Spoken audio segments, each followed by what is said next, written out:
যোদ্ধা ও ইনকিলাব মঞ্চের আহ্বায়ক শরীফ ওসমান হাদির মৃত্যুতে দেশের বিভিন্ন স্থানে বিক্ষোভ মিছিল ও সড়ক অবরোধ করেছে ছাত্র জনতা। বৃহস্পতিবার রাতে সিঙ্গাপুরে চিকিৎসাধীন অবস্থায় তিনি মারা যান। মৃত্যুর খবর জানার পরপরই বিক্ষোভে উত্তাল হয়ে ওঠে রাজধানী ঢাকা সহ দেশের বিভিন্ন জেলা। সহকর্মীদের তথ্য ও ছবিতে প্রতিবেদন। জুলাই যোদ্ধা ও ইনকিলাব মঞ্চের আহ্বায়ক ওসমান হাদির মৃত্যুর প্রতিবাদ ও দায়ীদের গ্রেপ্তারের দাবিতে গাজীপুরে বিক্ষোভ মিছিল ও সড়ক অবরোধ হয়েছে।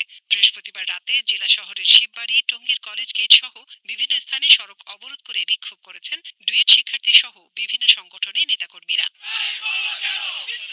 হাদির মৃত্যুর খবর পাওয়ার পরপরই কক্সবাজারে বিক্ষোভ করেছেন সাধারণ শিক্ষার্থীরা। বৃহস্পতিবার রাতে শহরের বাস টার্মিনাল এলাকায় রাস্তায় টায়ার জ্বালিয়ে বিক্ষোভ করেন তারা। পাশাপাশি বিক্ষোভ করেছে বিভিন্ন রাজনৈতিক সংগঠন।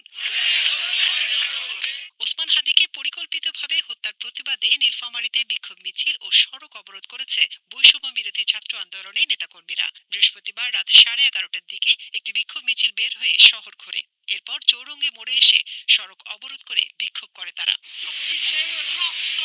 হাদির মৃত্যু সংবাদে মধ্যরাতে সুনামগঞ্জে বিক্ষোভ ও প্রতিবাদ কর্মসূচি করেছে ছাত্র জনতা। রাত 12টায় শহরের ট্রাফিক পয়েন্টে এই কর্মসূচিতে এনসিপি সহ বিভিন্ন শ্রেণী পেশার মানুষ অংশ নেয়। এ সময় তারা দ্রুত সময়ে হাদির হত্যাকারীদের আইনের আওতায় আনার দাবি জানান।